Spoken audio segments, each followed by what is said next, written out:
이번에는 서울 소공동 롯데호텔에 있는 라세느에 다녀왔습니다. 이런 고가의 호텔 뷔페는 머리에 털 나고 처음 가봤고요. 머리털이 태초의 모습으로 돌아가고 있는 중이 되어서야 맛을 보게 됐네요. 전 여친이 현와이프가 된 지 10년이라는 세월이 지났는데 이런 곳에 한번 못 데리고 와줘서 이번 저희 집 기둥의 탄신일에는 무리 좀 해봤습니다. 컨텐츠 뽑으러 간 거 아니고요. 간 김에 찍어왔습니다. 언제 또 갈지 모르는데 추억 남겨놔야죠.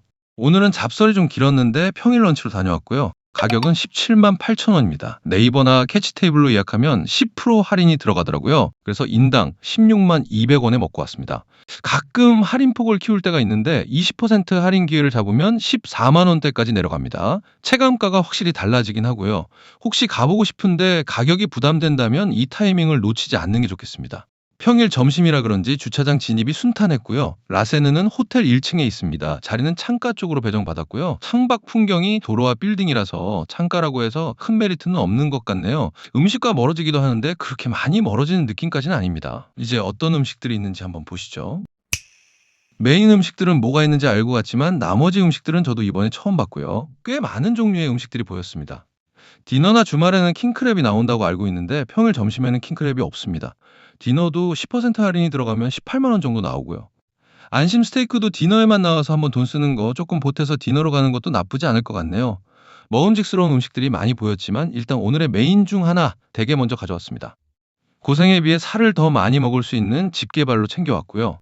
수율이 나쁘지 않았습니다. 생물을 갓 쪄냈을 때의 촉촉한 주시함은 없지만 수분감이 아예 없지는 않았네요.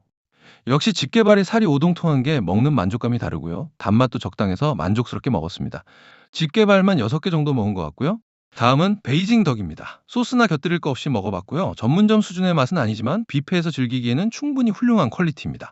뷔페이다 보니 제일 맛있는 부위인 껍질 위주로 골라 먹을 수 있다는 점이 장점이고요.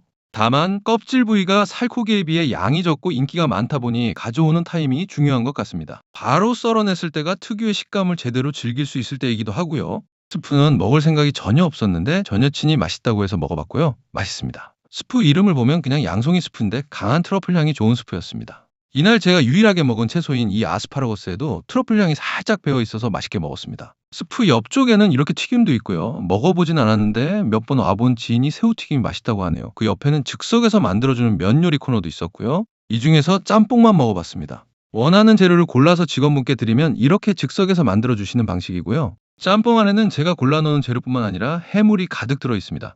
국물은 자극적이지 않고 깔끔한 스타일이었고요. 해물의 시원한 맛이 좋았습니다. 간도 그렇게 세지는 않았고 다른 음식들도 전체적으로 간이 강한 편은 아닙니다. 혀를 때리는 강한 한방보다는 감칠맛과 향을 활용한 음식들이 많았던 것 같고요. 이건 LA 갈비고요. 그냥 LA 갈비입니다. 흰 쌀밥이랑 먹어야 할 것 같은 맛인데 뷔페에서 쌀밥은 먹는 거 아니라고 배웠고요. 다른 고기 메뉴로 로스트 비프가 있었는데 조명 아래에 있을 때가 가장 빛이 나는 녀석이네요. 고기가 뭔가 아쉽다고 느낄 때쯤 양갈비가 눈에 들어왔습니다. 즉석에서 계속 구워지고 있고요. 일단 2대만 가져왔습니다. 양갈비가 주는 폭력적인 비주얼이 보기 좋고요. 보시는 것처럼 바짝 익히지 않고 촉촉히 구워져 있어서 좋았습니다. 이후로 6대 정도 더 먹었는데 굽기가 일정했고요. 잡내 없이 부드러운 식감이 아주 좋았네요. 아무래도 워낙 고가의 식사라서 금액을 생각 안 할 수가 없는데 이런 퀄리티의 양갈비를 마음대로 먹을 수 있다는 게 장점인 것 같네요. 대게와 양갈비만 양껏 먹어도 돈값 이상의 가치가 있는 것 같은데 메뉴는 이게 끝이 아니죠. 또 다른 메인 메뉴인 랍스터 가져왔습니다. 사실 랍스터나 대게보다는 더 진한 맛이 직관적으로 혀에 꽂히는 꽃게를 더 좋아하기는 하는데 꽃게는 제철인 생물과 냉동의 맛의 격차가 랍스터나 대게의 경우보다 심하다고 느껴서 제철에만 찾게 되고요. 꽃게 처리할 때 각각류가 먹고 싶으면 자숙이나 급냉한 랍스터와 대게가 좋은 것 같습니다. 먹기 불편하고 살이 얼마 없는 몸통 대신 꼬리만 있고요. 이날 랍스터는 꽤 많이 익혀진 상태였습니다. 살이 껍질에서 쉽게 떨어지지 않을 정도였는데 막상 떼어낸 살을 보면 오버쿡까지는 아니었고요. 열이 가해진 단백질이 적당히 수축해서 랍스터 특유의 탱글한 식감이 살아있었습니다. 여기서 조금만 더 익혔다면 질겨졌을 텐데 딱 알맞게 구워낸 것 같고요. 꼬리만 3접시 정도 가져다 먹었는데 매번 굽기가 일정한 걸 보니 의도한 굽기인 것 같네요. 특유의 짭조름한 감칠맛과 탱글한 식감 덕분에 아주 맛있게 먹었습니다. 맛있게 먹었던 메인 메뉴들과 달리 피자는 살짝 애매했습니다. 전체적으로 간이 약한 게 좋긴 했지만 중식 코너에 있는 라지즈가 강렬한 한 방을 준 것처럼 양식 코너에서는 피자가 자기 주장이 강한 킥이 되어 주었으면 어땠을까 하는 개인적인 아쉬움이 있었고요. 라지즈가 있던 중식 코너에서는 즉석에서 딤섬을 빚고 있는 모습을 직관할 수 있습니다. 총 5종류가 있었고요. 그중에 일단 2개만 먹어봤는데요. 이건 쇼마이고요. 이건 하가오입니다. 비주얼에는 미치지 못하는 맛이라서 다른 딤섬들은 일단 패스했습니다. 다음 음식을 위해 콜라로 입 한번 헹궈내줬고요. 탄산음료도 추가금 없이 이용 가능한데 디스펜서가 있는 건 아니고요. 바에 가서 요청하면 내어주는 방식입니다. 살짝 번거롭기는 한데 이곳에서 커피도 주문할 수 있고요. 주스는 디스펜서를 이용하시면 됩니다. 역시 아무리 고가의 뷔페라고 해도 모든 음식이 맛있게 느껴질 수는 없는 것 같고요. 그래도 애매하다라고 생각한 음식이 많은 편까지는 아니었습니다. 이 은대구 간장구이는 와이프도 저도 맛있게 먹었고요. 간장구이지만 역시 짜지 않은 적당한 간이었고 녹아내리는 듯한 기름진 은대구와 톡톡 씹히는 보리의 조합이 좋았습니다. 평소 자주 접할 수밖에 없는 한식은 아무래도 뷔페에 오면 손이 가질 않는데요. 육회랑 잡채는 먹어봤습니다. 잡채는 평범한 잡채긴 했는데 지금 보니 제가 당면만 가져와서 먹어서 그랬던 것 같고요. 육회는 그나마 간이 좀 강한 편에 속했습니다. 참기름 향이 은은하게 나고요. 단짠의 양념인데 단맛보다는 짠맛이 강하게 느껴졌습니다. 같이 있는 배랑 먹으면 간이 아주 딱 좋았고요. 아무래도 익히지 않은 고기니까 향을 활용하지 못해서 간을 비교적 강하게 가져가지 않았나 싶습니다. 비슷한 뉘앙스로 초밥 역시 그랬는데요. 향이 비중을 차지하는 초밥도 있지만 가열을 통해 풍미를 끌어올릴 수 없는 생선 초밥들은 확실한 맛을 주기 위해 밥에 간을 세게 잡은 느낌입니다. 초밥은 보통 뷔페들처럼 진열되어 있지 않고요. 샘플을 보고 원하는 초밥을 주문하면 그 자리에서 바로 쥐어주는 방식입니다. 이날에는 한치초밥, 황새치 뱃살초밥, 참치초밥, 도미초밥, 연어초밥이 있었고요. 저는 일단 전부 한 피스씩 받았습니다. 전복과 안키모도 있었고요. 사시미는 올라와 있는 사시미를 가져가도 되지만 초밥처럼 원하는 사시미만 주문하면 따로 받을 수도 있습니다. 연어는 그냥 쌓여 있고요. 단새우는 그냥 널브러져 있습니다. 아, 문어도 있었네요. 부드러운 문어였고요. 이건 방어. 제가 좋아하는 일본산이네요. 살짝 서걱거리는 식감을 보면 짧은 시간 숙성된 것 같고요. 끝물이라 그런지 기름기가 진하지는 않았습니다.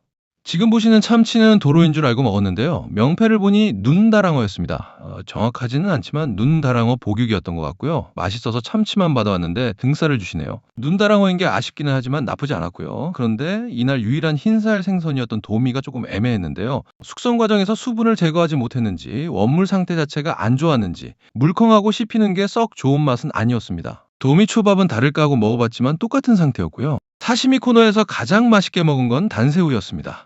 의도된 숙성인지 뷔페이다 보니 놓여져 있는 상태에서 우연히 얻어 걸린 건지는 모르겠지만 녹진함과 달큰함이 절정인 상태의 단새우였고요. 여러 마리를 한 번에 먹으니 녹진함과 달큰함을 입안 가득 느낄 수 있어서 더 좋았습니다. 칼집 덕분에 질기지 않았던 한치는 두툼해서 씹는 맛이 좋았습니다. 초밥의 밥은 앞에 말씀드린 것처럼 간이 좀 강한 편인데 단맛은 없었고요. 뷔페인데 단맛이 없는 초밥이라 어색해하실 분들도 있을 것 같네요. 황새치 뱃살과 한치가 마음에 들어서 그 둘만 더 가져다 먹었고요. 진짜 배가 너무 불렀지만 아쉬운 마음에 대게, 양갈비, 랍스터를 마지막으로 한 번씩 더 먹어줬고요. 이제 디저트를 먹을 차례네요. 롯데호텔의 유명한 딸기 케이크도 있었고 그 외에도 많은 종류의 디저트가 있었습니다. 마음 같아서는 디저트도 한 종류씩 전부 먹어보고 싶었지만 뱃속에 음식이 더 들어갈 공간이 없어서 조금만 가져왔고요. 바에 가서 커피도 주문했습니다.